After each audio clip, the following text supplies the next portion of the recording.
Should be live. It's always hard to know for sure now that I'm not the one that presses the button. Meg tells me we're live. I just have to take her word for it until my stream catches up and lets me see that I am in fact live.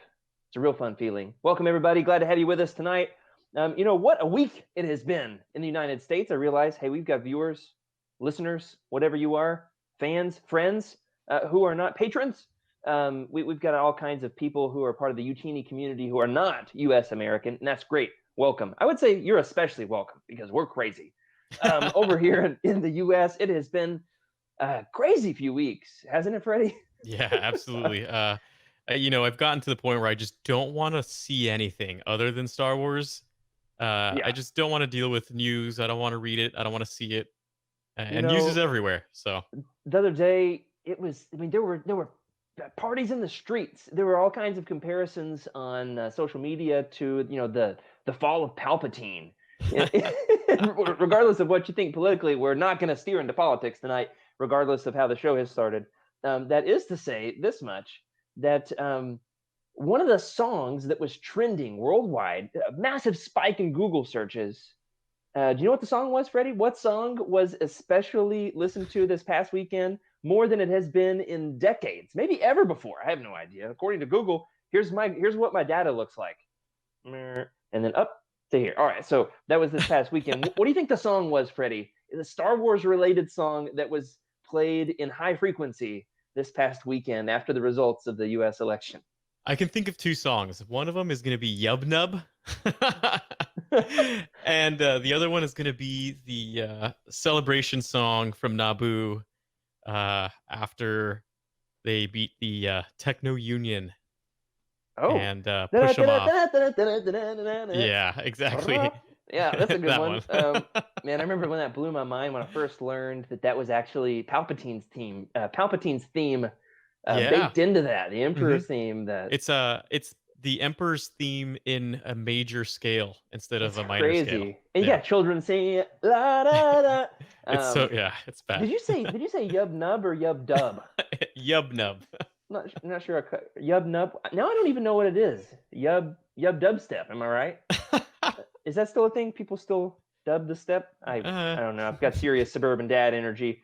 I do like Cheryl's answer in the chat. Cheryl says the song that she saw that was trending. I did see this too. It was Bye Bye. Is it just, what's it called? Bye Bye Bye by NSYNC.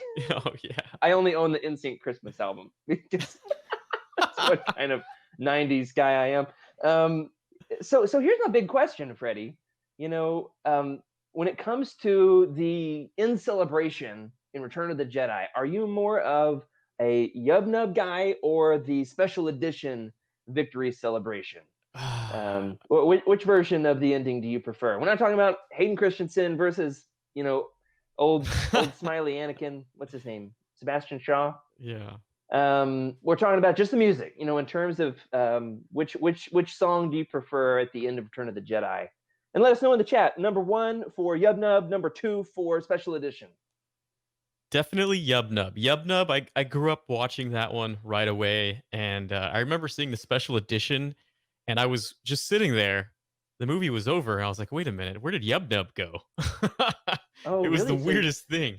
So you're a Nub Yub guy, man. I'm a nubber. Is that what they call us? Really butchering this.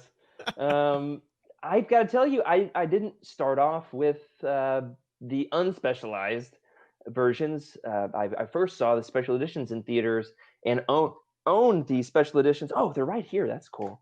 On VHS.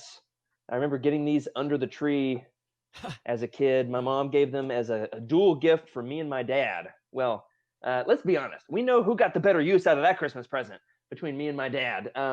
The special editions here are what I grew up with, eventually came around to love and appreciate, Yub Nub, respectively. But I do appreciate that in the originals, or in the special edition, the victory celebration music is almost a little bit somber.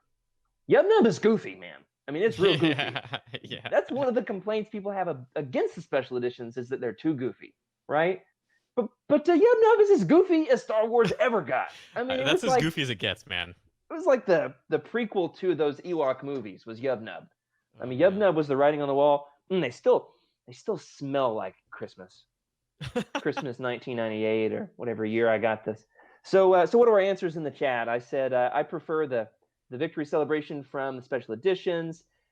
Cheryl says I literally cannot watch the special edition version specifically because they changed the songs. Scuba Joe says he likes Yub Nub but grew up with the victory celebration. Some great answers though there. Joxy also says Yub Nub. Is that what I said first? Is that number one? So we're a little bit divided here. Legends Lookback. How about you, Meg? What's your are you a 1 or a 2? Are you special edition or a purist? I am a 2. Because that's there you go. What I grew up watching. So all right. So sorry. I've got Meg on my side. So you're outnumbered, Freddie. You lose. Thanks for playing on this episode of Legends Lookback. Well, now this is not primarily about Return of the Jedi. Tonight's episode is in fact about a different original trilogy movie, and to find out what it is, well, we're going to get to that in just a second. Let's start the show.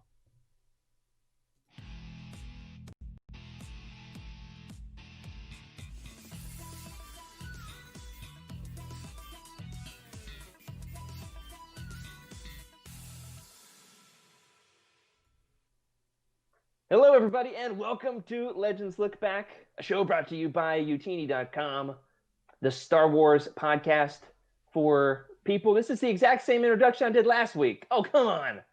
Let's start it over. Oh, no. I forgot to change the text. That's a shame. All right, see if I can come up with one on the fly. Okay, great. Welcome, everybody, to Legends Lookback, a show brought to you by Youtini.com, a Star Wars podcast for people who got the special editions under the Christmas tree in 1998, where we talk about all things Star Wars Legends, celebrating our rich EU history, as well as diving into lesser-known Star Wars classics. I'm your host, Jared Mays, who's now sweating from that mistake. And today I'm joined once again by Freddie C. What is up, Freddie? Hey, everyone. How's it going? Are you rocking a Boba Fett jacket? Yeah, look at this. That's awesome, man. Great. This is fantastic. It's really cold right now for me. A solid 60 in California. Yeah, it's cold in California. I believe you. But yeah, I felt it was very fitting for the occasion. So absolutely, I figured I might as well. Man, I feel like I need to drive to California just to rob Freddie.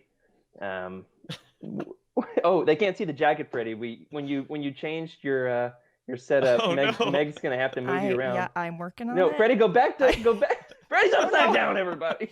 I was going to fix it. Yeah, so Meg will fix you, Freddie. Don't do anything. Everyone remain calm. Everything's fine. Well, not only is it me and Freddie who's ruining everything, but we are, of course, as you have heard her voice already, joined by the Lady of Legends herself, Meg Dowell. Meg, how many Star Wars books did you buy this week? Technically, sorry, I can never remember where my camera is now. It's over here. What is happening? We've gone through a big transition on the show. There's a lot to keep up with. Yeah, everything's great. I technically bought 2 because from a certain point of view came out this week. Yep, that was not in my list. Forgot about that one too. And then what's it called? The Jedi Mind? Is that what it's called? Yeah, the one where Heather does yoga. Yeah, that one. I just got it today because that's just how Amazon is now, I guess. That's cool. But here is like the new giant book. Can you see it? What is happening? I'll see it eventually. They'll see it before I will. I know you can't see it, but it's a big book, and it's really good so far. Well, what is it? Did you say what it was? Or are you just like holding it up and hoping that eventually I'm going to see it? From a certain point of view, the Empire Strikes Back. Yeah, okay, sorry. Hey, I've got a lot of Star Wars going on in my life right now. I mean, give me a break. We started off with talking about the Return of the Jedi. Tonight we're talking about the Empire Strikes Back. I've been deep in that world. Let's just say this much. I've been laughing like Yoda all week, if you know what I'm saying.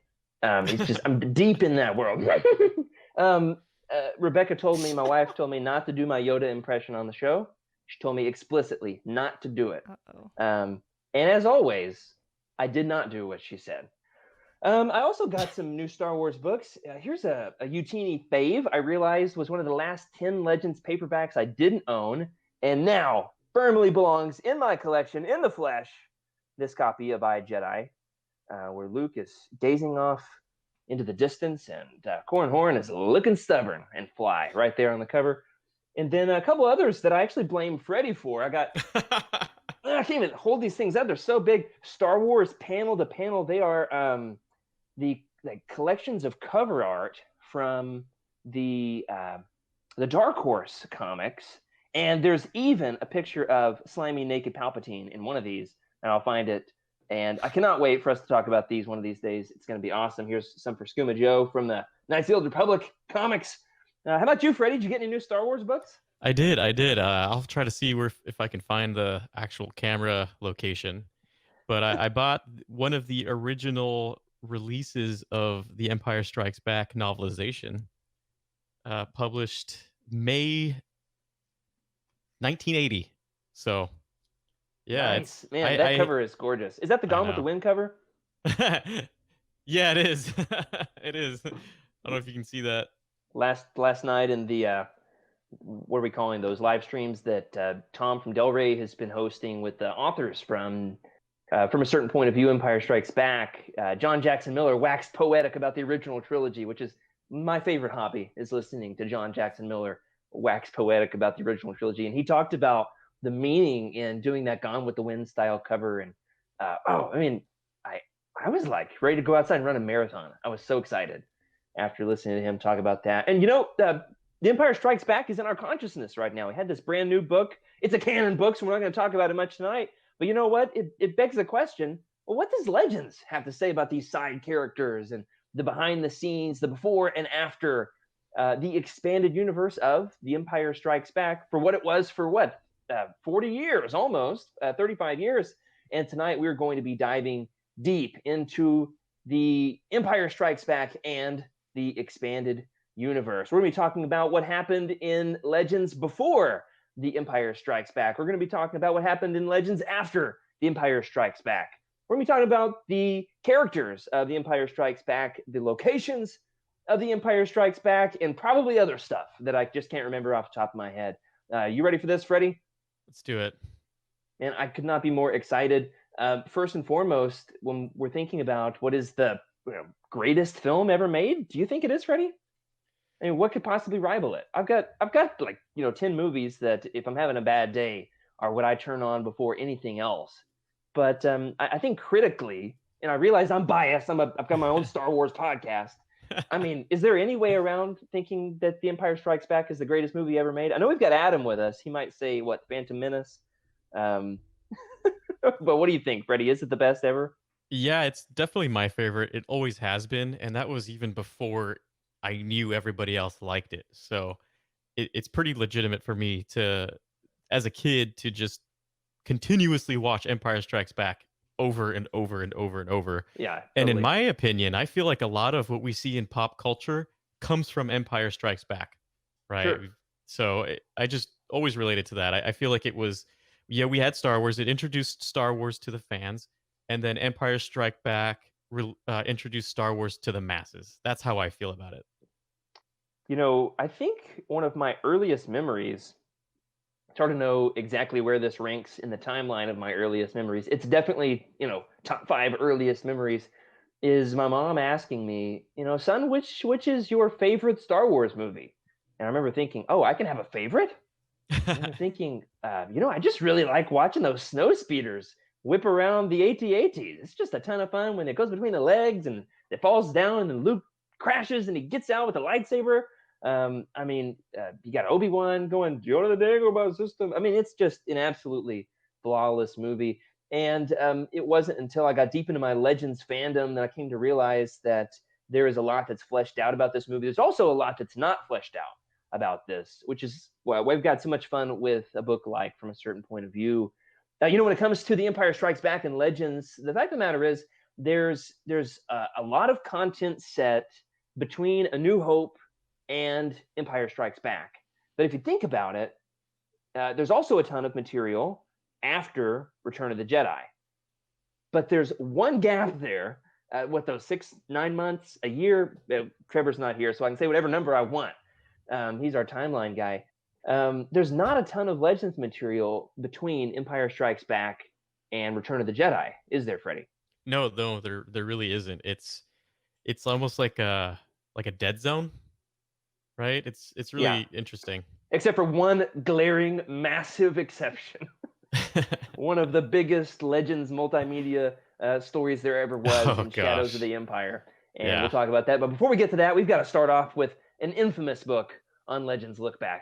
That is The Empire Strikes Back Before the Empire Ever Struck Back. You know what I'm talking about. We're talking about Splinter of the Mind's Eye. I said it. I said the words. The episode's now cursed. We talked about one of the most, I'm going to say the worst Legends books. We'll say one of the more off-kilter Legends books, because we're all about positivity here at Youtini. This is one of the things we talked about. I believe it was episode 8 of Legends Look Back. They're now all available for the public on Patreon, so you can check that out if you haven't heard it yet. It was a ton of fun. I mean, how crazy was it, Freddie, that we had Heather on the show, and yet there was not a single curse word or dirty joke? Oh man, yeah, I always think about that. It's like the greatest I don't know how we did it. history of Youtini. I don't know how we did it. She was an awesome guest, but what was almost as awesome, except for not at all, was the actual book itself. I've done a lot of torturous things. I mean, I used to work 12-hour days in Arkansas summers doing manual labor with people that didn't speak my own language. And you know what? This was a more painful experience than that. Was trying to read Splinter of the Mind's Eye. But one of the major questions that was raised by this book is the fact that this was supposed to be the low budget sequel to Star Wars, if Star Wars was only moderately to not successful, right? So in your opinion, Freddie, in what ways did Splinter of the Mind's Eye work as the sequel to Star Wars? Because positivity, but also in what ways did it absolutely strike out? Empire Strikes Out. That's what it should have been called. Isn't that like a Lego movie? I feel like it is. Yeah. This is a hard one because Splinter of the Mind's Eye, I guess the best way I can view it is standing back. It was the first EU book, right? Expanded Universe book. It's not the first Star Wars book, but definitely the first EU book. And it really set the pace for what George, he had a backup plan, which was much drearier than what we got, right? It was a fog-covered planet so that there wasn't too much to do with with the set. There was like one dogfight, I think, or no dogfights. I can't remember. There's one right at the beginning of the book. Exactly, yeah. But there's only 3 ships involved. Yeah, exactly. It just, and I really think Hala was a good character, though. Honestly, I think she was a really good character, and I'm sad that she was not brought into the rest of. But the crazy wisecracking old woman. Yeah, she was great. I don't know if she was great, but she was something. She was something. But yeah, it's a hard book to picture it in canon. It just can't exist. There's plenty of room for a Luke and Leia adventure on a weird planet with a weird old lady, but it doesn't especially work as the sequel to what was the greatest movie ever made at that point in time. We do have another taker for greatest movie ever made. Wes says Rocky, but he says, I get this is a Star Wars podcast.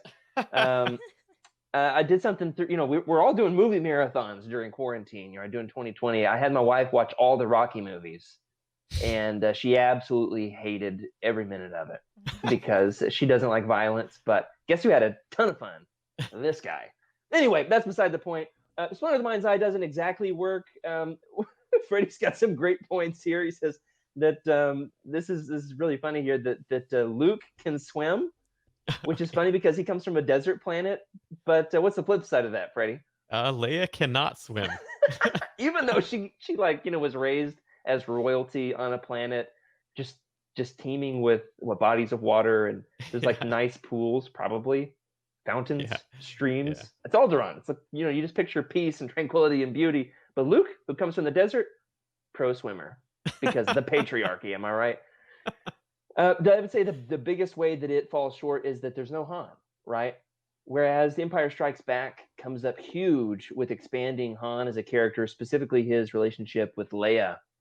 Um, as we get into another book that is kind of like a what if, an alternate universe for The Empire Strikes Back.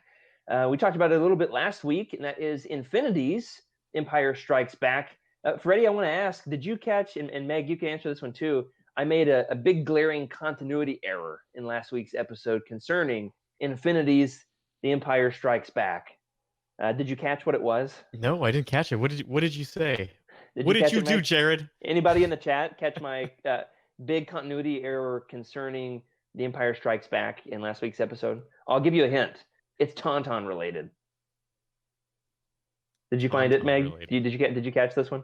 No, I have no idea what you're talking about. All right, any takers in the chat? I could not, for the life of me, remember last week whose Tauntaun gets sliced open. Which of those Tauntauns saves? What's the plural of Tauntaun? Just Tauntauns? Tauntauns, yeah. It sounds weird coming out of my mouth.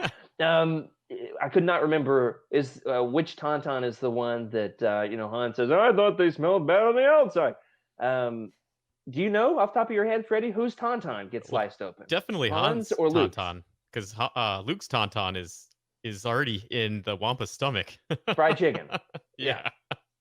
Well, I got that wrong last week on the show. I talked about how in Empire Strikes Back the Tauntaun dies, and I said it was Luke's Tauntaun. Well, Luke's Tauntaun has been dead for 40 years now, and he's been that way whether you're watching the movie, reading the book, reading from a certain point of view, or even Infinities, which is totally fine. But the big change that it makes to the story, of course, early on with Infinities is killing off Han's Tauntaun. Could not survive the cold. Is that what happens? Anyway, yeah, there's a Tauntaun. It died just before it got to him. So he couldn't refrigerate heat. He couldn't keep Luke warm in the sleeping bag, right? Yeah. It's almost like ramen noodles. We love our noodles here on Legends Lookback. The other major thing that it does is it shows Leia, becoming the new hope, because Luke dead in Infinities. So Leia, of course, has to follow through on Yoda when he says there is another. So Freddie, let me ask you just a regular old Empire Strikes Back question here. When you first saw Episode 5, what did you think Yoda was talking about when he said there is another? I mean, us as Legends fans, we've got so much continuity in our heads at this point that it's hard for us to think anything else other than Leia. But can you put yourself back in your childhood shoes? You know what? I had no idea, to be honest. That was the hardest thing to really determine, because at that point I remember watching it and hearing there is another, and it took me a while to realize, oh, Leia, it's his sister. Clearly she's the other one. But of course I remember when Clone Wars came out, everyone was thinking, oh, maybe it's Ahsoka, right? Okay. But yeah, I'm pretty sure it was always at that point it was always going to be Leia. Before that, I don't think George really had an idea where he was going to go yet. I bet you know who it is. Could have been Baby Yoda. Am I right? Maybe. No, that would be one massive retcon, wouldn't it? Could have been Han, according to the Infinities. Absolutely. Yeah, Han is like, oh yeah, hey Leia, I'm going to train as a Jedi. Be a pretty cool Jedi, don't you think? And she just, like, in typical Meg fashion, turns to him and is like, no. So that's awesome. We've talked about a couple of alternatives to what The Empire Strikes Back could have been, but we actually have to talk about EU adaptations of The Empire Strikes Back. There are three major ones. Number one is the novelization itself that Freddie has there, and mine is actually serving as a stand over here for Revan and Malik's Funko Pops, and I don't want to disturb them. Otherwise, they'll start fighting with each other, and there'll be cloning tanks, and Bastila will have to save the day. It's a whole thing. The one major continuity thing to mention about this, of course, came out in 1980, is the fact that this came out before the movie, right? This came out in April, 6 weeks before the film. Freddie, can you imagine what it would have been like to read this book before the film? Would you have done it? I would not have done it. Would you have read a novelization of a Star Wars movie before seeing the movie? No, Del never. Rey's ripped that away from us in recent years, and rightfully so, because we're spoiled and we have no self-control. What do you think it would have been like to have the big reveal of Episode 5 spoiled? It reminds In me. the It Go reminds ahead. me of the big reveal for the album of Phantom Menace. Qui-Gon's demise. I'm pretty sure it was called. It was Yeah, pretty right. bad. Yeah. Qui-Gon's noble end. Yeah, there you go. Like, That's what it oh, was. great, awesome. Yeah. Thanks, Yeah, guys. Qui-Gon's noble end. And I know people who read The Empire Strikes Back before they saw the movie, and they were pretty they it ruined it for them for sure. But obviously they still love it. But yeah, I couldn't imagine. Um, it's one of those questions that I ask myself as a Legends fan. Would I have read the book? Because I love reading Star Wars books. The day they come out, I want to have it in my hands or in my ears or, in somebody's hands reading it to me day of. Now, I'll do whatever it takes. I mean, I used to drive 2 hours to the closest bookstore when I lived in rural Arkansas to get my hands on some of these books. It was that important to me. It was like, books come out on a Tuesday. I get a phone call. Hey, Jared, I want to meet with you in your office. Sorry, I'm out of town today. Yes, I got to get my Star Wars book. So would I have done it? It's hard to know. But I know a lot of Star Wars fans did, and it totally colored their experience of enjoying these movies, whether it was with A New Hope, Empire Strikes Back, or Return of the Jedi, and I think even the prequels. Isn't that right, Freddie? Did the novelizations come out before the movies? I believe they might have. I want to say I can't remember honestly. It's been a while, but I'm pretty sure that there were a couple that were released, and I had the book, but I would not read it. In that case, because I just like you, I had to pre-order everything. I have to have it the day it was released. Yeah. I do want to make mention to something that Cheryl has brought up in the chat here, which is, going back to a question from a minute ago. She says that, so was it always Leia with the other? And something we didn't mention is I actually think, correct me if I'm wrong here, Freddie, and some of the behind the scenes stuff that I've read, Lucas didn't actually know who the other was when he wrote The Empire Strikes Back. He obviously had some scripting help too, and I think he wrote it in as a plot crutch, so that he would give himself flexibility to maneuver in the finale. So he had a couple of different ideas of what it could be. I think historically, if the timelines are correct, and hey, I could be wrong, because Lucas is always changing his mind when he recaps the history of Star Wars. He's given so many different alternative histories about what has happened. I believe that he did not come up with the idea that Leia was the other in that scene until much closer to the development of Return of the Jedi. Does that check out to you? I can kind of see that. I mean, it was a work in progress until the very end, and even after the movie's release, it was still a work in progress. He was always changing it, adding elements, making it better, cutting it, recutting it, taking things away. Right? It was his art piece that he just constantly worked with.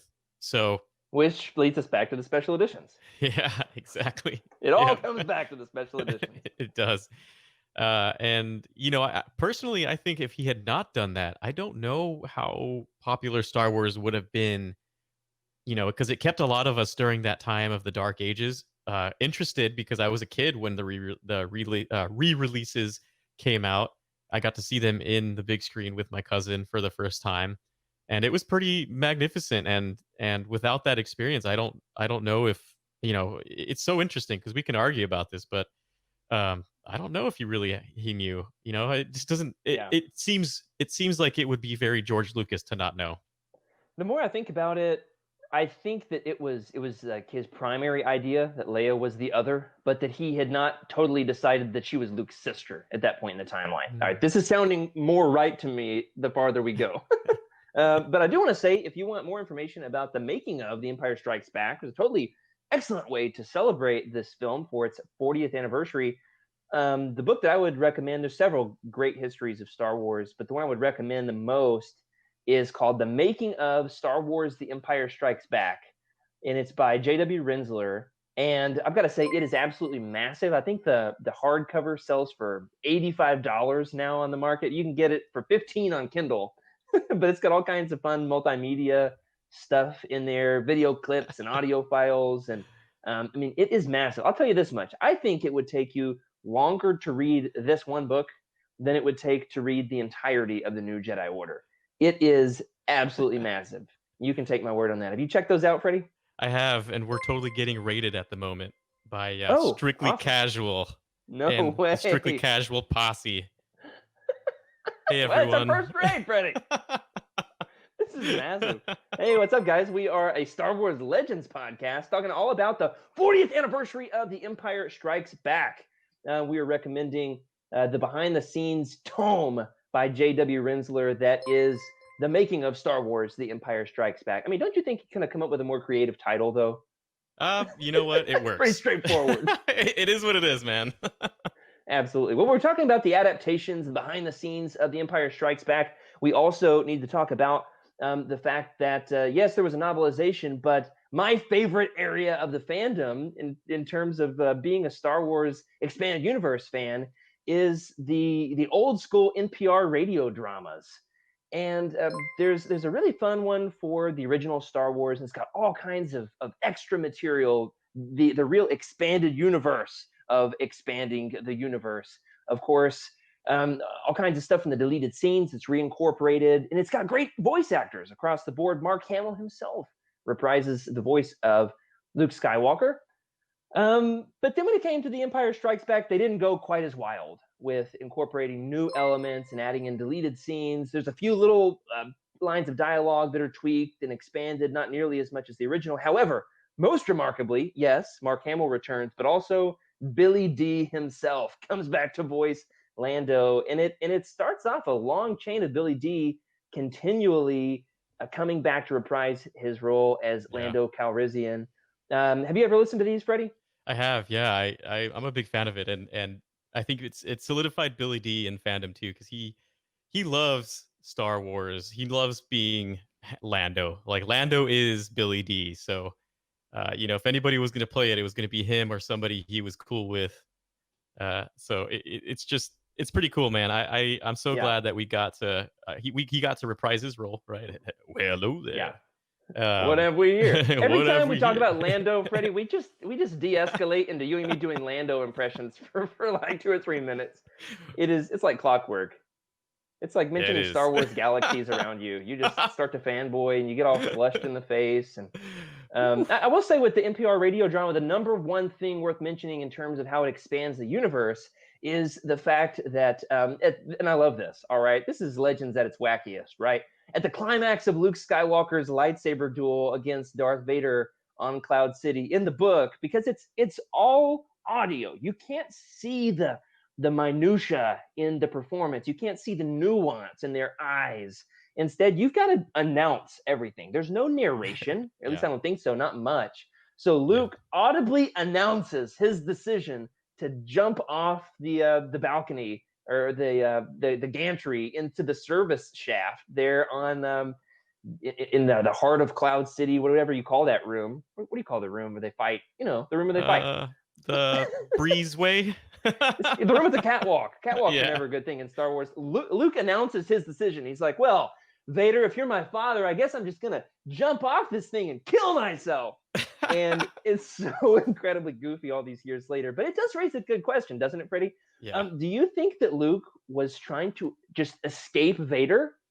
Or was he trying to kill himself? I never really thought about it that way until preparing for the show.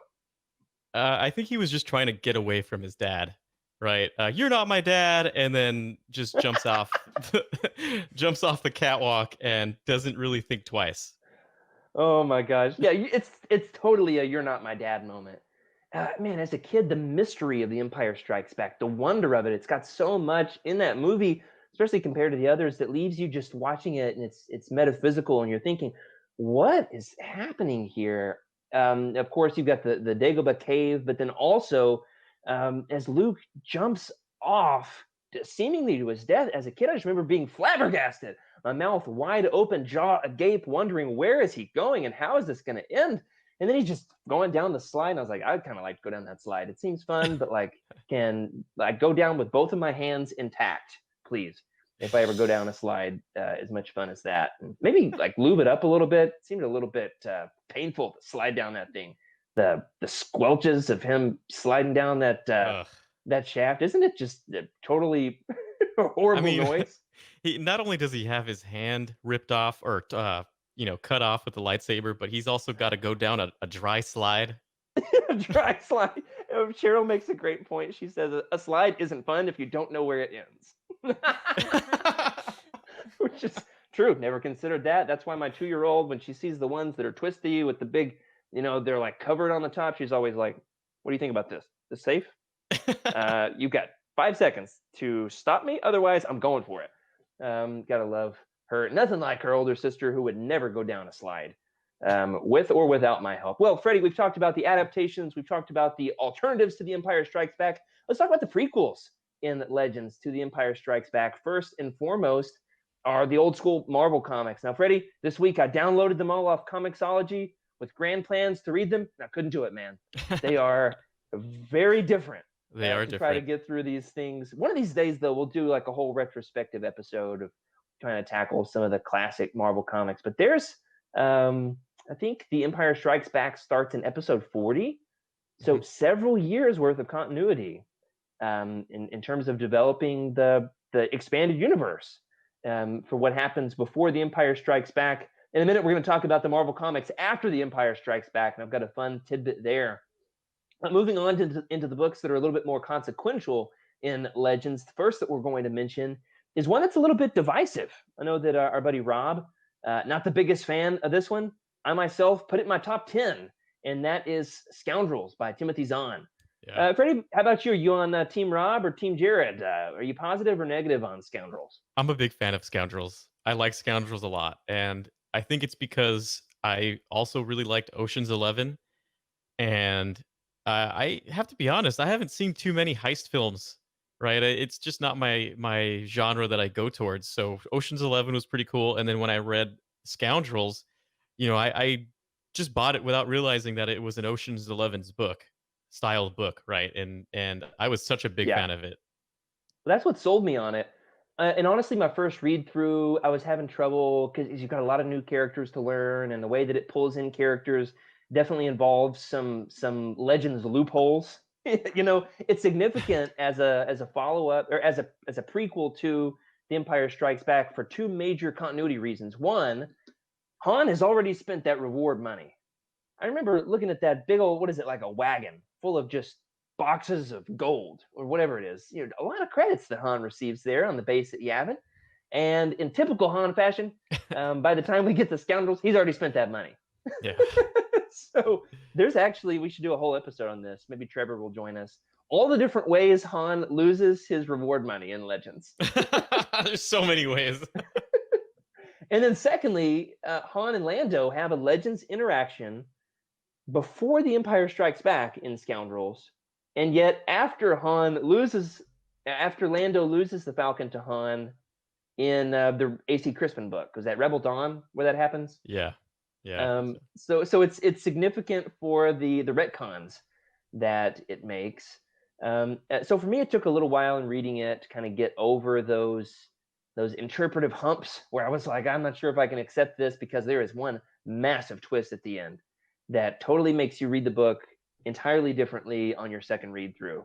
Have you done a read through, a reread of this since you discovered the major twist at the end, which we won't spoil?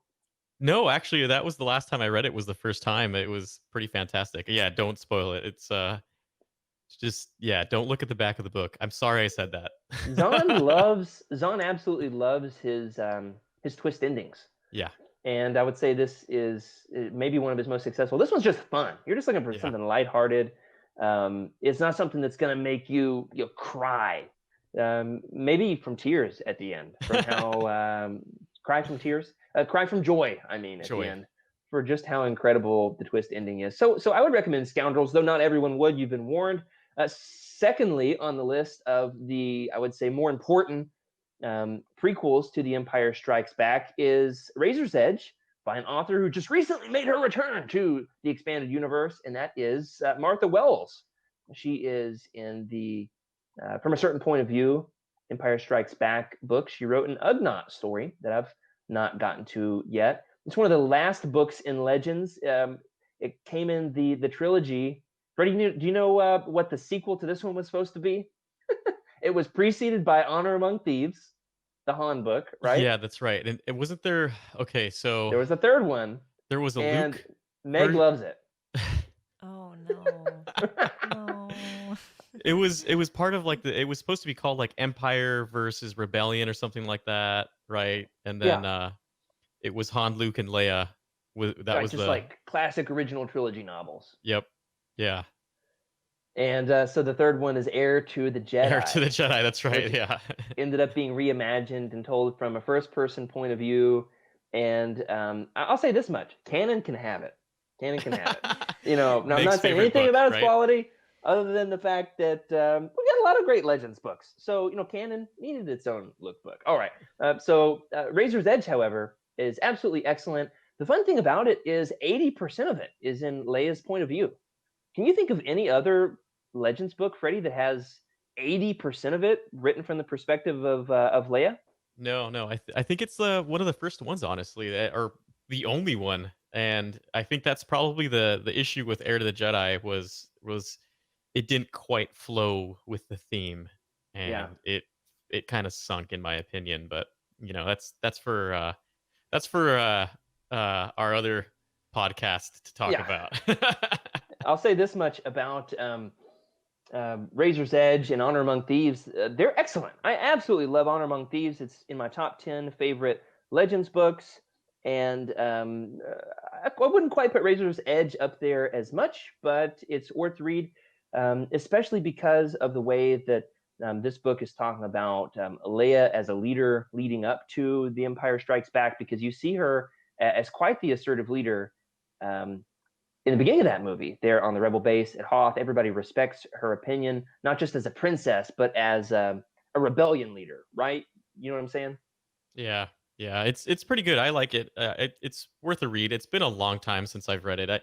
I remember it was one. Is it one of the last Legends books to Yeah, be published? I think so, right? right. Definitely one of the Yeah. last five. Came out in September of 2013.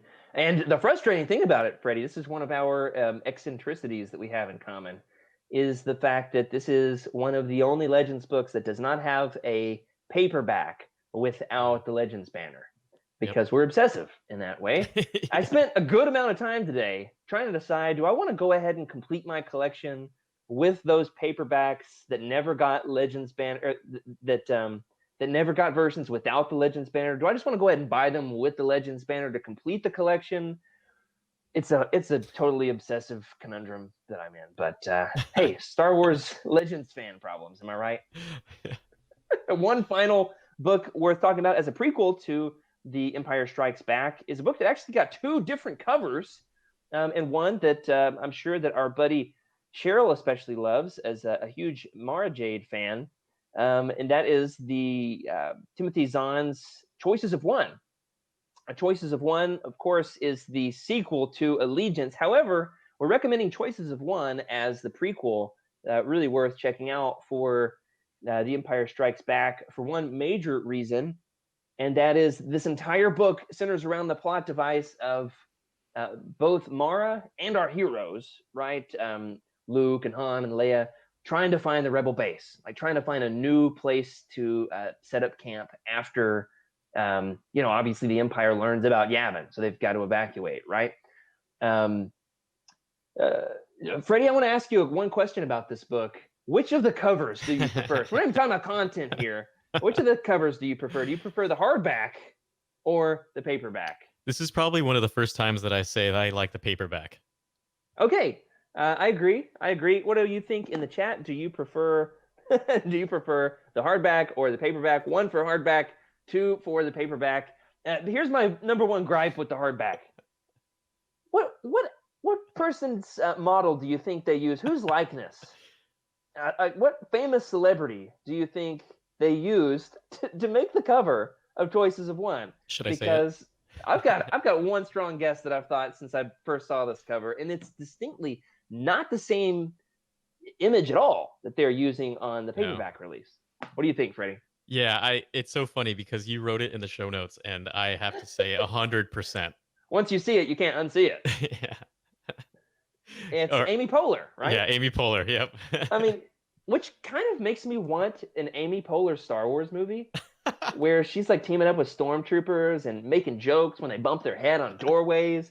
So somebody make that happen. Is Amy Poehler a Star Wars fan? That's something we're gonna have to find out. For the right money, anyone's a Star Wars fan. Totally. Well, I like the book on its own, regardless of what cover. Honestly, I've never actually read the paperback or the hardback, but I've listened to the audiobook twice. So you can look at whatever you want when you're listening to an audiobook. We've talked about the prequels. We're also going to talk about the sequels here with The Empire Strikes Back and its rich heritage in Legends. And we're right back at the exact same starting place with the Marvel Comics.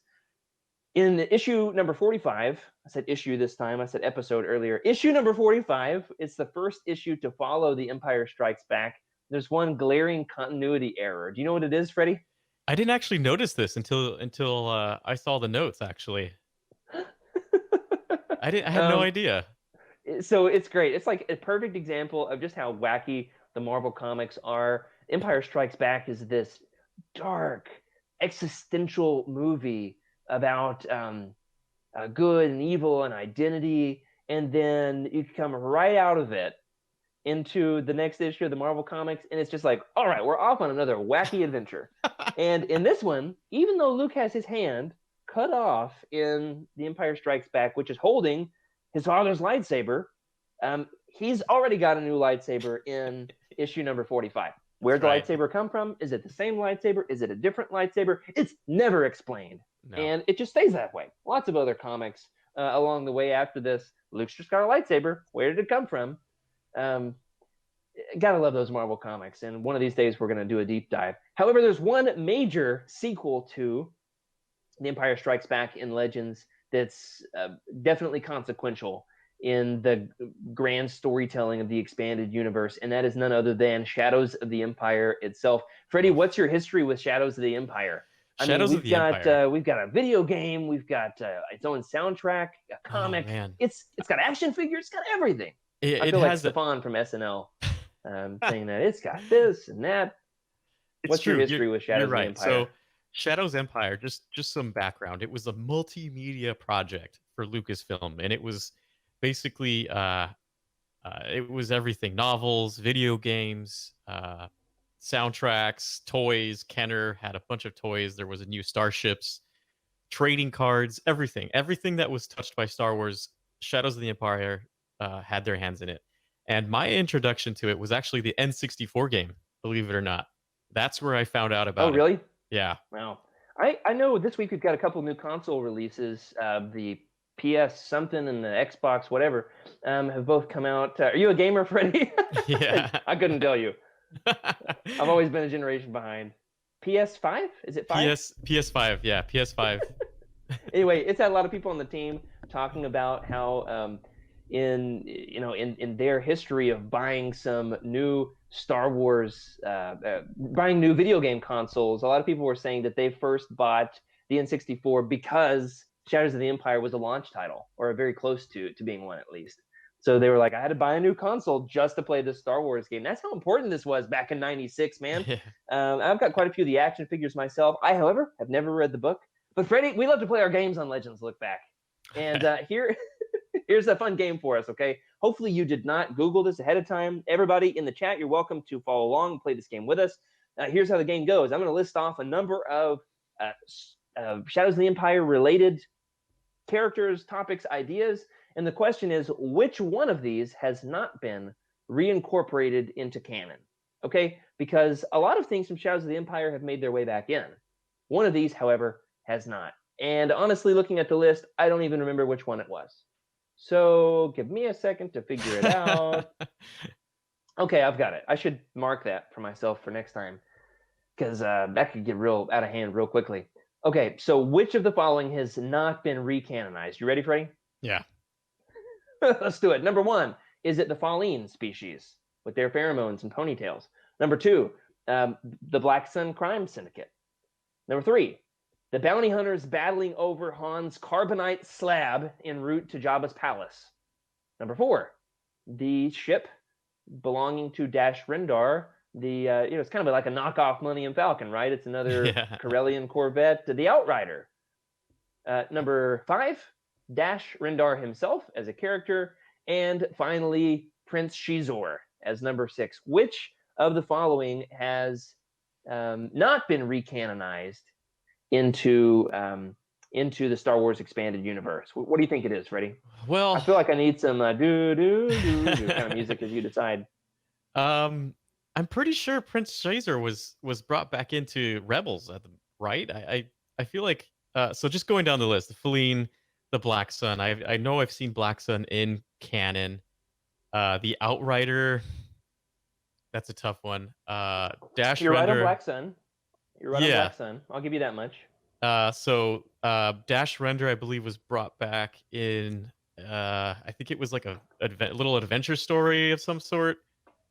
Let me pull it up. He's in canon, so you're Okay. right that Dash Rendar. I think it's in. Yeah, it's the solo tie-in novel Tales from Vandor. Yeah.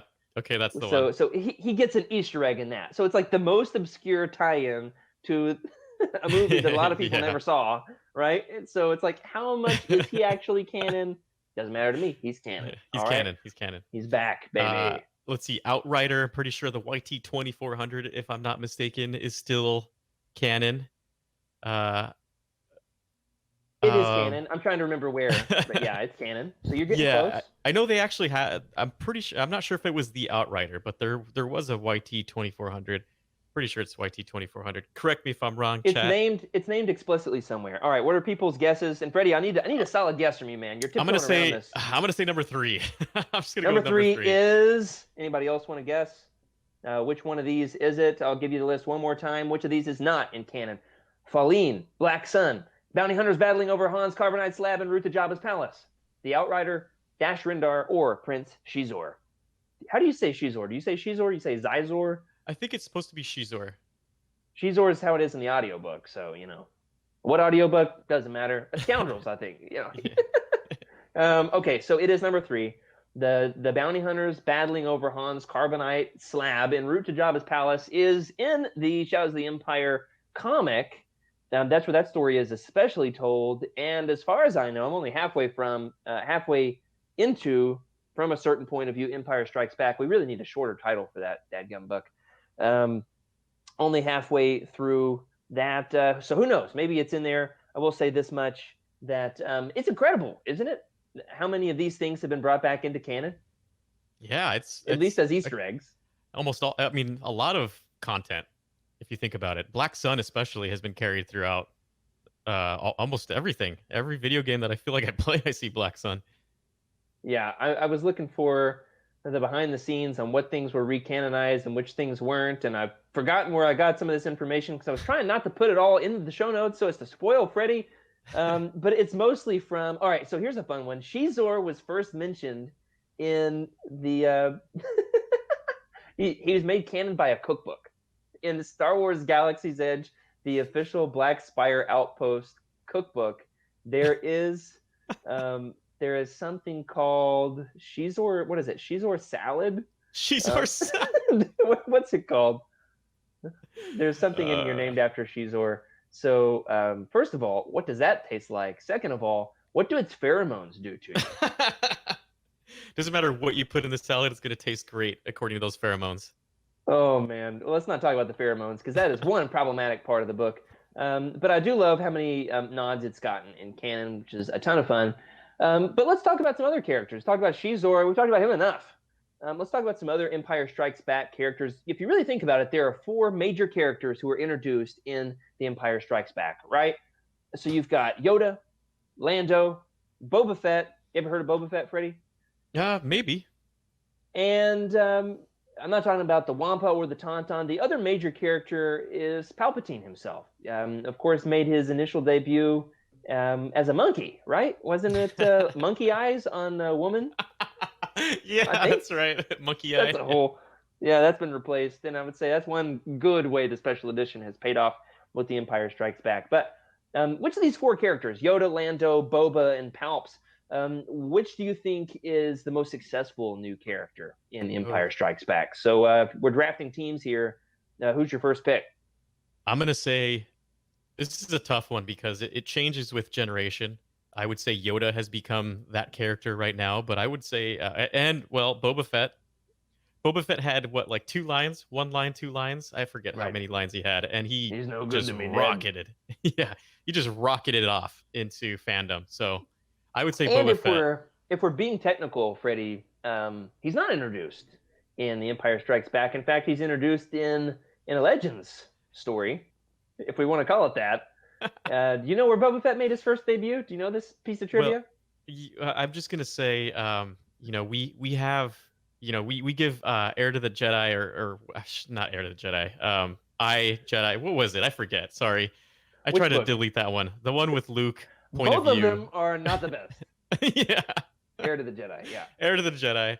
We'll give that to canon, but we still have to keep the holiday special. So, Yeah, um, so it does come from the holiday special. Freddie, do you consider holiday special Legends? it I mean, it's definitely. not canon, is it? It's a George Lucas property, but is it canon? Oh, they tried to delete it. They tried to delete it from all of our memories. They tried to do a Berenstain, and it just did not work. Yeah, it never existed. Use the Jedi mind trick, wave the Yeah. hands the right way, use a mesmerizing voice. I think isn't there? We'll see if we can post this in the Discord channel. Isn't there an interview where where Harrison Ford was on a late night talk show, and Jimmy Kimmel or somebody asks him about the holiday special, and Harrison Ford says, "What?" Like he plays dumb, like he doesn't know what he's talking about. Do you know what I'm talking about? Is this a thing? No, I it's feel a like it's thing.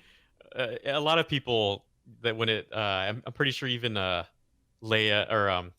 Carrie Fisher, when she's asked about the holiday special, they're just, I mean, everybody when they talk about it just tries to laugh it off, pretend it really didn't exist. Oh, and it's getting a sequel of sorts this year, right? The Lego holiday specials coming out soon. Who knows what that's going to be like? But I hope it's got Dash Rendar and or Shizor. Don't know about you. Well, let's talk about these four characters at least a little bit. We're going to give a little bit of recommended Legends reading for each of the four major new characters introduced in The Empire Strikes Back. And the first one is difficult, isn't it, Freddie? There's not a lot of Legends material about Yoda, is there? No, there isn't. It's very uh, George Lucas didn't want to talk too much about Yoda. He wanted to keep him a mystery, That's right? right. Like Yeah. a 900-year-old Jedi master. That's that's pretty fascinating. So he wanted to keep Yoda's background a mystery, and Lucas didn't want to. He didn't want people playing in his sandbox that he was about to play in, right? And so Right. there's really just not much about Yoda. There's one major book I would recommend, and then some other comics as well, though. And I mentioned this on last week's episode. Can't just do this every week where we just like recommend the same books every single episode. Other than Ruins of Dantooine, definitely recommend that one. Yoda Dark Rendezvous is a sleeper hit for me. Knew nothing about it going in. Absolutely loved it. It really shows Yoda coming alongside an underpowered Jedi Padawan who doesn't really believe in herself. I think her name is Scout. And Yeah. it's a beautiful relationship. You also get to see a little bit of his history with Dooku, how he like believes in Dooku, doesn't want to just believe in Dooku as a villain, but wants to kind of root for the best in it. It's a great Yoda story. It's also a good spooky Halloween story, which we talked about a couple of weeks ago, because you've got Dooku's spooky castle, which is a ton of fun. Yeah. And then there's some good Clone Wars comics from Dark Horse about Yoda that are also totally worth it. Let me ask you a Legends of Yoda question, Freddie. Do you think that Yoda went to Dagobah? So in Heir to the Empire, Timothy Zahn tells this story that Yoda went there to mask his Force presence, right? There was this dark side cave, dark side energy, so he could basically blend in, which is kind of a twist on the story, isn't it? Do you think in your head canon, your head legends, did Yoda go to Dagobah mostly to punish himself, to be surrounded by the dark side in order to mask his Force presence, as Zahn posits, or do you think that he mostly went to just snack on reptile eggs? If you watch the latest episode of The Mandalorian, you know what I'm talking about. I think he was popping some reptile eggs like Halloween candy. Or why do you think Yoda went to Dagobah in your opinion? I feel like I read something somewhere. I get a lot of my head canon and legends and canon mixed up, but I almost feel like in Clone Wars he went to Dagobah and visited this place. But before that story was written, I think he simply went there because it is a dark force ridden planet, right? And the way to hide out is in an area where the dark side can mask the light side of the force. But yeah, I know there was a whole arc about it in the Clone Wars where he visited it. I forget the name of the arc, but it was one of my favorites. Oh yeah, later on was that season 6 where he like hangs out with Qui-Gon's Force Ghost. Yeah, and he gets a bunch of visions and stuff, and it's a very mythic, Yeah, uh, yeah, episode. It's one of my favorites. totally. There's other stories in Legends about what happens on Dagobah, especially with that Force Cave. We're gonna come back to that in a minute. We talk about the locations, but let's talk about Lando. Lando in Legends, of course, gets his own trilogy. Or now that it's been reprinted as one volume, he's got a pretty dense book, The Lando Calrissian Adventures, which, if you think about it, in a way, is kind of a little bit canon-ish. If you look at it, and squint the right way, don't you think, Freddie? Yeah. Because in Solo, Lando says, here I was on the jungle moon of Asean, and I don't know what else there was there, but I haven't actually finished the books. It's one of the few Star Wars books I've DNF'd. Could not make it through the first Lando Calrissian book. I think on Goodreads it still shows that I'm reading it. Spoiler alert, I'm not. But one of these days, I'll read it, totally. So let me ask you this, though, about Lando. As far as the EU's storytelling potential was concerned, what do you think was the most intriguing thing about Lando when you first saw The Empire Strikes Back? He says a few different things, does a couple of different things in the movie to make you think like, hey, I wonder what that's all about. For you, was it when he said, you've got a lot of nerve coming here after what you pulled? Was it about how he became BFFs with a cyborg in Lobot? Or was it the backstory of the Falcon? How did Han end up getting the Millennium Falcon from this guy? Which of those do you think had the most storytelling potential? The crazy thing to me is going back and remembering watching, like, one of my first 10 times watching Empire Strikes Back, seeing Lando come in, not really knowing anything about his character, right? He's a pretty fascinating character. He's got a lot of background, but you don't know where it's from. You don't know anything about the interaction that him and Han had. You just know that there was some dealing, some gambling, and the fact that he became the Baron Administrator, of Cloud City, uh, through gambling is pretty fascinating. He was such a mysterious but regal character, and I really Yeah. liked that he just shone. Compared to you see the heroes coming off, they've been through a lot, and then you just see this suave guy with a cape. It's pretty amazing. That was actually almost on my list, Freddie, was why does he wear capes? And I actually thought that the Why capes not? were given their moment in the movie. In Solo, he's got like a whole cape closet, which is very extra for sure. So that didn't make it on the list, but clearly it should have. So, Cape closet.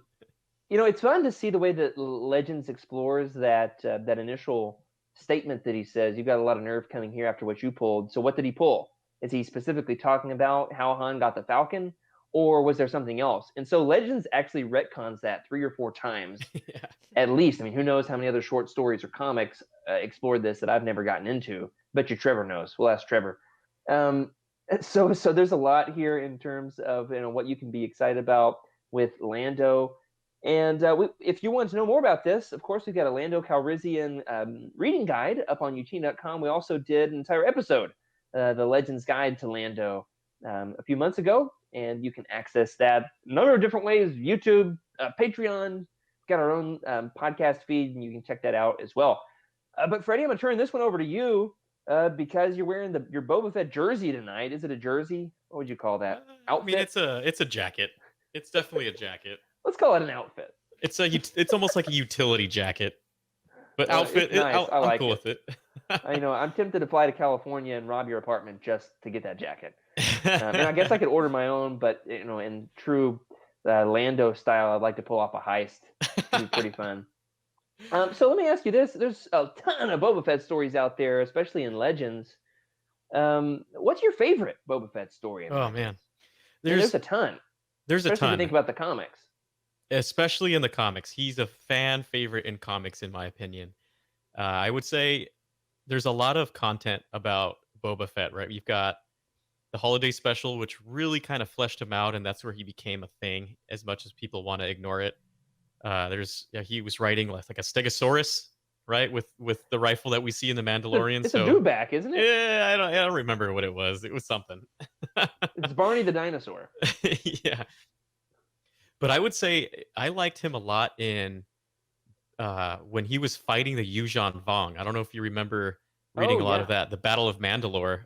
Basically, uh, Boba Fett was, the Mandalorians were supposed to be part of the Yuuzhan Vong, and Boba Fett went on to the ship of some. I think he went onto the ship, did some sleuthing around, scanned some things, saw what the Yuuzhan Vong were capable of, and decided, no way, this is bad news. And when the Yuuzhan Vong found out, they just bombed the heck out of Mandalore, and Boba Fett was part of that whole siege. Definitely, like that whole line is pretty fascinating, and seeing Boba Fett yeah. in a warrior mentality versus just a bounty hunter mentality I really liked seeing that about him.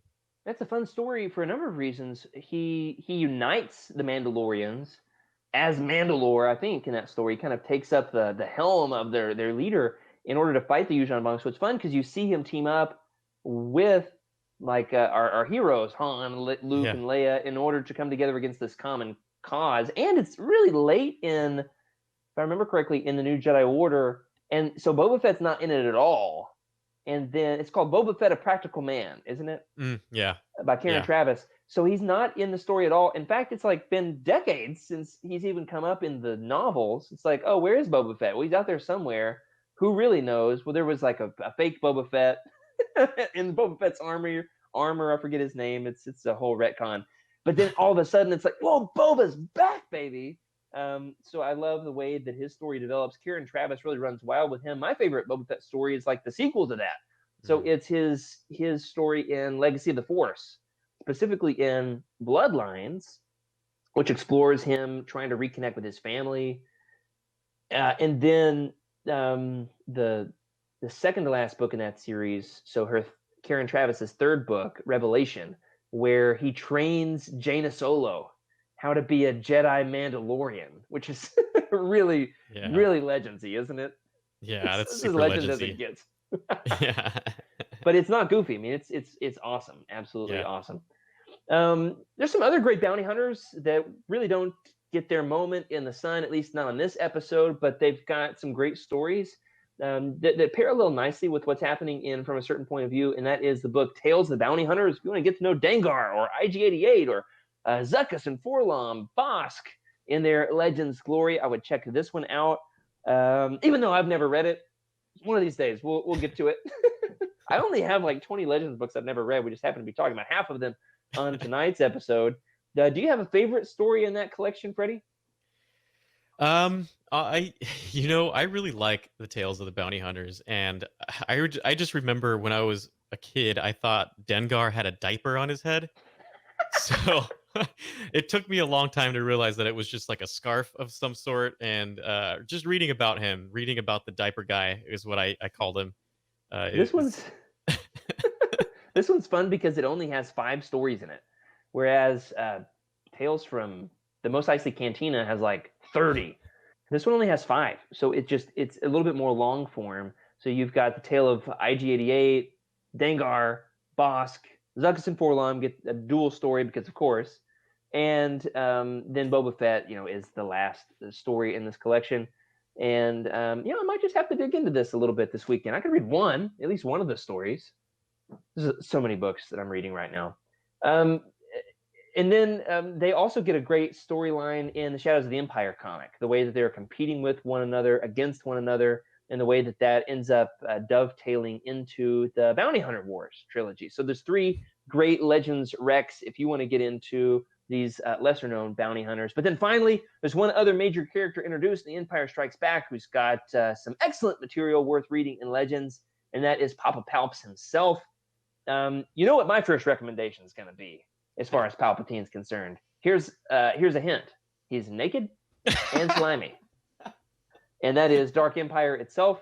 We won't talk about that too much. However, if you want to learn more about my love for Dark Empire and why you should love it too, you should check out episode 11 of Legends Look Back. At least maybe that's the episode number, where we talk about the first volume in that trilogy. Freddie, what else would you recommend in Legends with Palpatine? I would say Darth Plagueis was one of my top favorites. It's definitely in my top 10 books. It's a long read, and you have to be pretty committed to it. But it really fleshes out his background. You get to understand him, and you really get to see how terrifying he actually is.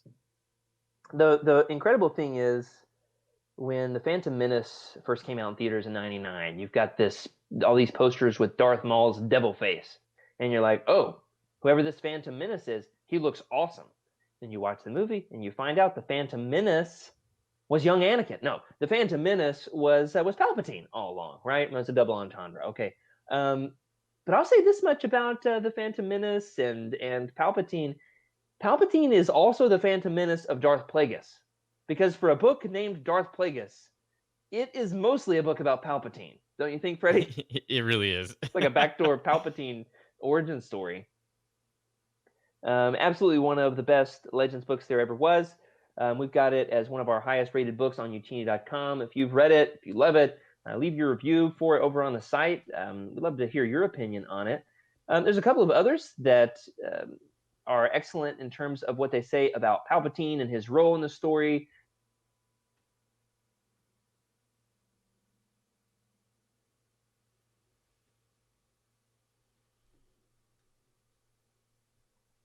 Absolutely two of the best Legends books there ever were, don't you think, Freddie? Yeah, especially the Return of the Sith novelization is in my top 5, undoubtedly. Now, Meg, didn't you just reread one of these? Is Meg reading one right now? What am I reading right now? Okay. Aren't you reading Dark Lord, the Rise of Darth Vader? Yes, I am. It's been like a month, so yes, you're reading the one in this trilogy that I didn't mention. Yeah, that one. That's a real way to throw you for a loop, isn't it? Hey, Meg, aren't you reading one of these books? Am I? No, I'm not. What are you talking about? So F's in the chat for Meg for me almost breaking her brain there. Palpatine's got some great legend stories and surprisingly few. And they're all excellent reads, though. Now, you're not really going to get into any suboptimal Legends Palpatine stories, are you, Freddie? No, that's not allowed. Absolutely not allowed. Well, we've talked about the Legends characters. Before we close out the show, we're going to talk a little bit about the major locations from The Empire Strikes Back in Legends. The first location that appears in The Empire Strikes Back doesn't get a ton of material in Legends. It doesn't appear in a ton of books outside of dozens of reference guides. I mean, it is in basically every Legends reference guide. But, Freddie, it's in basically every Star Wars video game ever. Most of them, of course, get Legends cred. We're going to slap that Legends banner right across the top of these video games. So, Freddie, you're a little bit more of a gamer than I am. However, I played, most video games featuring Star Wars that have come out before this decade. And by this decade, I do mean last decade. Okay. So what video game do you think had the best Hoth? Oh, this is tough.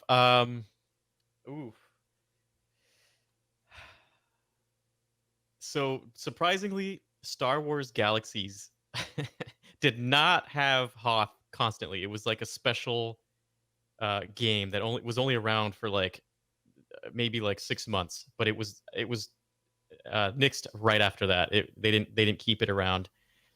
I would have to say, I'm pretty sure I played a video game where I used a cheat code to play as a snowtrooper, or a snowtrooper. I would say, what was it? It was the PC version of Rogue Squadron. Oh, yeah, I think that the Hoth level in Rogue Squadron is excellent. It's really good. I especially liked the Hoth on the Empire Strikes Back Game Boy game. I remember trying to jump over. It's like a side scroller, and you're riding on a tauntaun, and you're in some sort of a cave. So it's like a whole EU story within a Game Boy game. Oh my gosh, In- I in- forgot about that. incredibly hard. But there's some great Battle of Hoths. I like the one in Shadows of the Empire because it's linear. It's like you got to destroy these probe droids and you got to take Oh down yeah. these walkers, and then so it's fun in that regard. Let's not Basically, forget Battlefronts. oh man, absolutely. Now, which Battlefront are you talking about, Freddie? I'm talking about the original ones. Yeah, there we go. Absolutely. I remember spending countless hours just trying to defend those shield generators, defend those shield generators. Well, Hoth doesn't get a ton in Legends books, but Dagobah gets a few special moments in Legends. One we've already talked about tonight is Heir to the Empire. One that has become incredibly relevant since our last episode is Dagobah's appearance in the Anakin Solo story, Junior Jedi Knight's Anakin's Quest. Now, do you know why this has become especially relevant for us in the last week, Freddie? I mean, I don't. I've actually never read this, so Well, in I this have no book, idea. Anakin, Tahiri, and their little ferret Jedi Master Ikrit are going around to several different locations across the galaxy, trying to, get some sort of MacGuffin. I forget what it is. But in this one, they go to Dagobah, which is a ton of fun. Both Anakin and Tahiri have like trippy visions in the Force Cave, which is a really cool way to use that plot device from The Empire Strikes Back to further their character development. But the best part about it is it's got those Makori spiders. That spoiler alert for the most recent episode of The Mandalorian. All right, 5, 4, 3, 2, 1. In the most recent episode, they've got these Makori spiders, right? That came up again in Rebels. Well, they star prominently in Junior Jedi Knight's Anakin's Quest, and I've always known them as Dagobah spiders. What about you, Freddie? Yeah, Megabyte Spot is for sure. And that comes one from Makori's artwork, but two from this weird little Legends book. And totally worth the read. You could read it in an hour, I bet, if you really wanted to. Anakin Solo, of course, is many people's favorite Legends character, and absolutely worth investing in. Freddie, let me ask you this on a personal level. I guess the idea of the tree cave is that it would reveal to you your greatest fear, or maybe that's the way that it's characterized from a certain point of view. Honestly, my continuity regarding the Force Cave is convoluted in my head, just like Legends. So let me ask you this: what do you think you would see in the tree cave? What would your weird, trippy Force vision be, Freddie? Let us into the dark recesses of your consciousness. Hey, I you know what? I would say a slimy, naked Palps eating, just reaching in a bowl that you can't see the bottom of it. You can't tell what's inside, and you just coming out with a bunch of wet noodles and just eating them. We're just getting into everything right now. Oh, Meg is gonna quit. I mean, she's only been on 3 episodes, and we're gonna lose her. Yeah, it was great working with you guys. See you, Meg. I gotta say, I've got one recurring nightmare, which always happens on Saturday nights. I gotta get up to preach the next morning. The nightmare is always this: I get up to preach, and I have no sermon and no pants. So that's probably what would happen to me. A little different than what happens with Palpatine. Okay, for Palpatine, he's naked on purpose. For me, in my dream, I'm naked because it's like my greatest fear. So that's probably what I would see in the tree cave. However, not especially Star Warsy. So if you can think of a better answer, let me know. Let us know, everybody. What's your greatest fear, and how can we exploit it to embarrass you for the rest of your life? In the Discord or in the chat here. It's kind of an intriguing existential question, though, don't you think? What would you see in the tree cave? So just read your copy of The Jedi Mind, take some time in solitude, and then report back. Seriously, we want to know. Does it involve noodles? And finally, the last major location from The Empire Strikes Back that gets a few shout-outs in Legends is Cloud City itself. We got one last game, Freddie, before we close out the episode. It's another one of these. Which of these never happened? Okay, which of these things never happened on Cloud City and Legends? And this was a fun one to come up with because the things that happened on Cloud City and Legends are amazing. Yeah. Number 1, did Bail Organa lead a slave revolt on Cloud City? Number 2, where's Eric? Somebody page Eric. Number 2, did Starkiller battle a Gungan bounty hunter? Number 3, did a Solo family member was a Solo family member other than Han ever frozen in carbonite? in Legends? D, were the Solo twins ever? I'm messing up these questions. Did the Solo twins ever encounter the daughter of Han's arch nemesis Galandro from the Brian Daley books? You know, the gunslinger Galandro. And finally, number 5, did a Hutt ever win Cloud City from Lando in a card game? So which of these things never happened? Because 4 of them definitely, totally happened. I know they all sound unbelievable. They do. That's the funny thing. Just hearing you Meg, say I'm going to it. ask you too. Meg, I'm going to ask you too. So think about it. All right, Freddie, what's your guess? I'm gonna say my guess is number 3 because I know at least 3 of those 5 I've clearly remember. The other 2, I would say 3 and 4. I get a little confused, but I'm almost positive they met. I forget her name. The daughter of Galandro. They met her on Cloud City. So I'm gonna go with number 3. All right, so your guess is number 3, which is on my list. That a Solo family member was frozen in carbonite. Okay, so what are your guesses? Everybody in the chat, let me know. And Meg, what's your guess? What do you think? Which of these is least unbelievable? Well, you think Skooma Joe says his guess is number 2, that there was no Gungan bounty hunter. Cheryl has it pretty straight. She has no idea. Say? No freaking clue. Yeah. Legends is very crazy, for sure. Meg, what do you think? I'll also go with number 2. Well, that one definitely happened. Oh. So that happened in The Force Unleashed 2, where Galen Merrick or Starkiller, I don't know, it gets convoluted because there's a clone or maybe there's not a clone. It's left a little bit up in the air. He battled a Gungan bounty hunter on Cloud City because 2010 in Legends. Yep. Bail Organa also led a slave revolt on Cloud City. I'm trying to remember what story that happened in. I think it's a short story, so we'll have to call in Trevor on that. I definitely need to read that one. And pretty sure it was like Ugnaughts, right? Somebody wrap that Legend story and mail it to Eric for the holidays, please. He would love it. Number 3, another Solo family member was frozen in carbonite. That actually happened in canon. So that happened in a canon story. I won't tell you what, so as not to spoil it, or to tell you who. But that is canon now. And then the other 2 on the list are also true in Legends, that the Solo twins encountered the daughter of Han's arch nemesis Galandro, and that a Hutt won Cloud City from Lando in a game of cards. And Freddie, I'll tell you this much about Cloud City. It's featured in Star Wars Galaxies, isn't it, my friend? It is. They've got it in Star Wars Galaxies. Oh man, I actually have no idea what Star Wars Galaxies even is. Is it a shooter? Is it a strategy game? I couldn't tell you. It's an MMO game. Open world. You can have your own house, any planet. Oh, that's cool. I might have to check that out. That sounds fun. I like building houses. I'm in the middle of trying to build one in Minecraft, but my 2 little kids keep trying to help me. I mean, mess it up.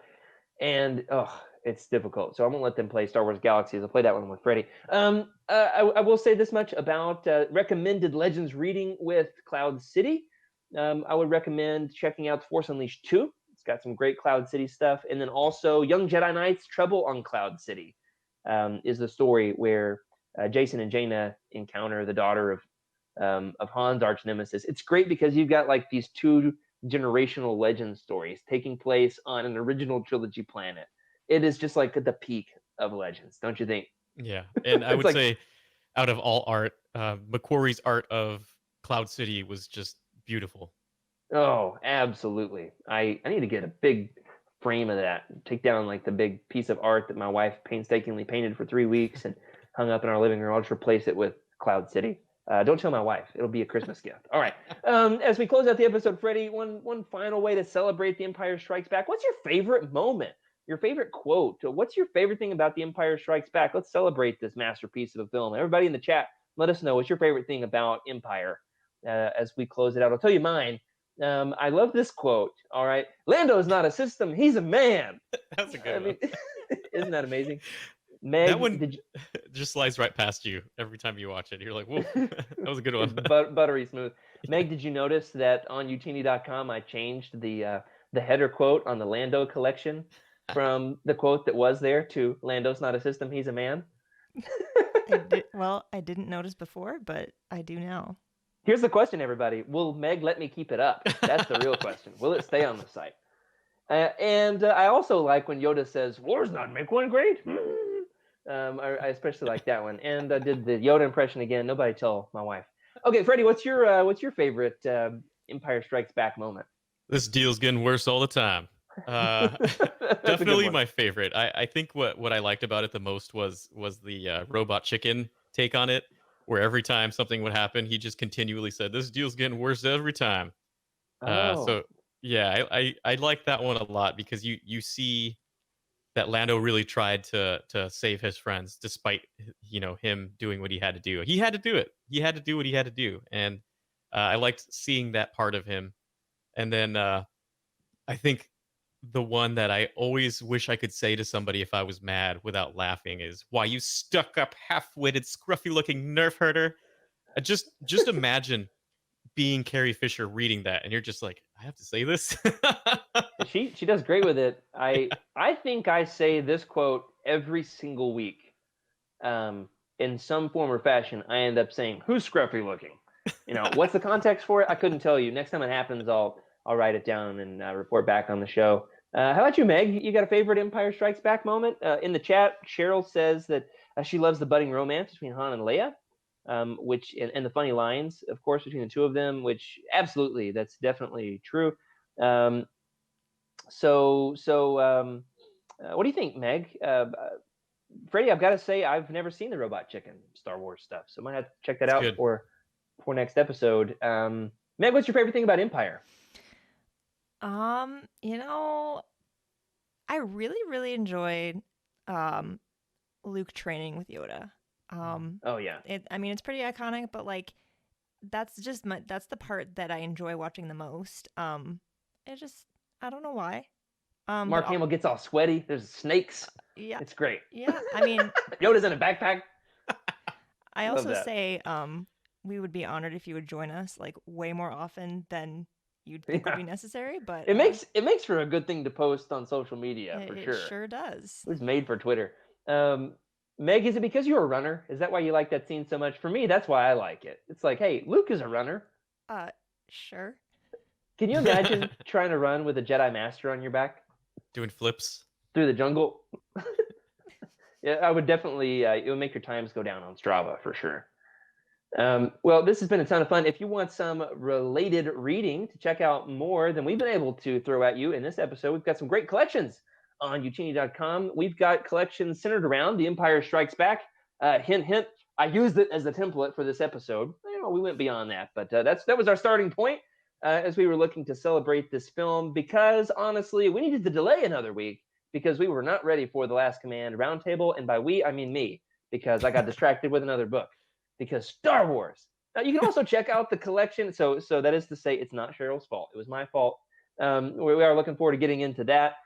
In the meantime, you can do some reading up on Yoda, Lando, or even Boba Fett. We've got collections on all of them on Youtini.com. As I mentioned, next week is going to be our two-part roundtable kicking off with The Last Command and our incredible special guest. The hype is massive. The anticipation for having Kirill come on the episode, the fact we delayed another week, it's just going to make it that much more special, don't you think, Freddie? Absolutely. I can't wait. And I've got to finish that book. Oh, my goodness. Because from a certain point of view, it's massive. It's just a big book. Yeah. There's a lot to it. So I'm going to have a lot of reading this weekend. Well, that does it for this week. Thank you, everybody, for joining us for Legends Lookback. Thanks especially to Meg, our producer, and Nathan, our video editor.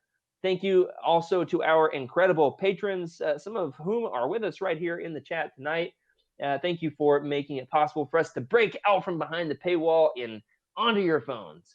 And now, of course, that we're live on Twitch, you can help us out by subscribing, either the old-fashioned way with Prime Gaming, or just by the old-fashioned way, or by Prime Gaming. I'm clearly great at this Twitch stuff. Anyway, if you've got some feedback for us and want your question read on the show, leave us a voicemail. You can call this number, 508-686-1158. That's 508-686-1158. And Freddie, we did get our first voicemail, which was especially exciting. I saw that pop up and I was like, what is this? Is this the thing? It's happening. It's happening. I'm pretty excited. Or you can email us, legendslookback@youtini.com. You can also join the Legends Look Back Discord channel and put your questions, thoughts, concerns, complaints there, or you can find us on Twitter. I am at Jared Q. Mays. Freddie? At Diaper Guy Bounty Hunter, or Wake Up Freddy. Oh my gosh. It's better than Spready Freddy. That was a rough one. And Meg is... At Meg Dowell. See, why can't you just do it like Meg, Freddie? Why can't you just play by the rules? Just say the thing on the cue. Oh my gosh. If you're looking to buy some of these books and want to help support the show, look up a book on Youtini. Click the Amazon link in the profile and we'll get a few cents to help keep the lights on. Another way to help us out and show your love of Youtini is by grabbing some swag from Teespring, including all new line of merch that we just announced. We've got long sleeve tees. We've got pocket tees. We've got things that are not even tees, such as zip up hoodies.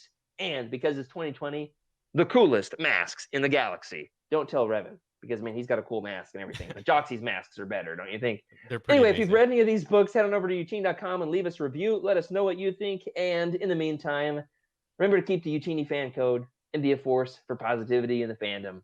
Good night, everybody, and may the force be with you.